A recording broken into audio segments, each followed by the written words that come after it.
I'm in a different space again. Shocker. If you want to move to a different country, but you don't speak the language yet, I would say don't let the lack of ability to speak that language deter you or discourage you from going to that country. And I can't speak for all countries, but at least for Korea, there's plenty of English. There's definitely enough English signs and people who speak enough English for you to get by in your day-to-day life. There have been very few instances where I was in a situation where there was no English signs. The people that I was talking to didn't speak English. Like that. This happened at the post office actually earlier this week.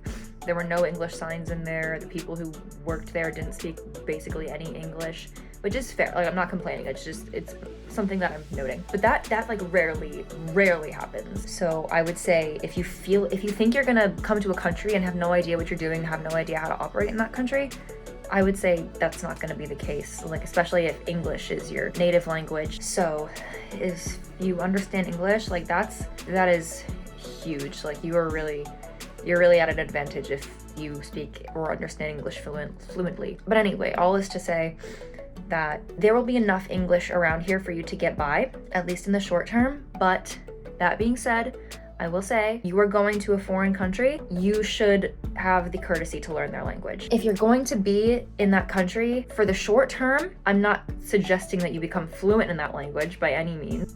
You can if you want, but at the very least, learn the basics. Please, thank you, no thank you, like any basic terms like hello, goodbye that you would need in basic conversation with strangers. Like basically think like along the lines of things you would say to a cashier or something if you're checking out. Just easy, like basic stuff. And if you're gonna be staying long term in that country, of course, do your best to be as fluent as possible. But I just mean like when you first arrive and you don't speak the language, don't let that deter you from taking that leap and taking that big step and going to the country that you want to go to. Worst come to worst, use a translator. Use a translator for as long as you need to. If you really need to, learn how to say, I'm sorry, I don't understand in that language, or always have it prepped on your translator if you need to. If those people don't speak your native language and you are trying to speak their language, like what do you have to be, like they're not gonna get mad at you.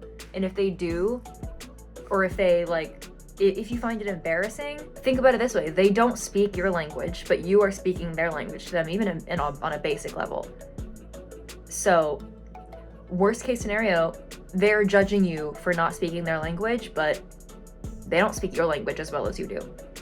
And you're speaking their language. As I was editing that part where I was once again not freaking out, but being dramatic about how I had to explain to the person I was talking to that I didn't understand them, it's really not that big of a deal. I really want to stress, it's not that big of a deal as I was making it out to be. I was just in a place where I was very insecure in this country and not knowing how anything works, and it was embarrassing and it was happening all the time, but it's really not that big of a deal.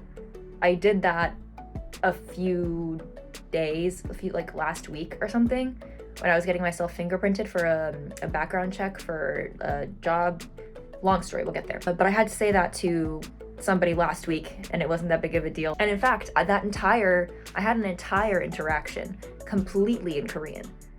Like the other person had to use a translator a little bit because she had to give me like some advice that I wouldn't have been able to understand. But other than that, I spoke Korean. Like we exchanged no words in English, which was cool.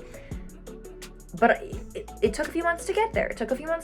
So give yourself some time, and trust that if you put in the work, it's gonna be fine. You're gonna make your progress, and it's really not that big of a deal to admit to the other person and to explain to the person and apologize and say, I'm sorry, I don't understand you. I don't understand what you're saying to me. Because at the end of the day, why is that happening? Because you're learning the language and because you traveled to a different country, which is awesome.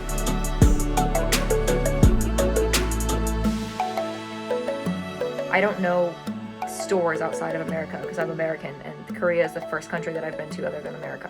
So if you're not from America and you don't know what CVS is, Google it.